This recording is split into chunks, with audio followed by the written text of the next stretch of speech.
চুপি চুপি 1 টাকা আমার 19 টাকা করেছে বাকি উত্তম কথা অপমা লক্ষ্মী যে আশা নিয়ে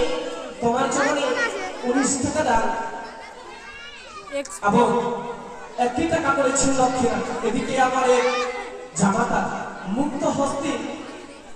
10 টাকা দামে লক্ষ্মীর সমর্পণ করেছে অপমা লক্ষ্মী যে আশা নিয়ে তোমার জন্য গুপ্ত দান করেছে 1 টাকা এবং 19 টাকা দক্ষিণা তোমার পিতা করে রক্ষক জোড়াদের থেকে মুক্ত করো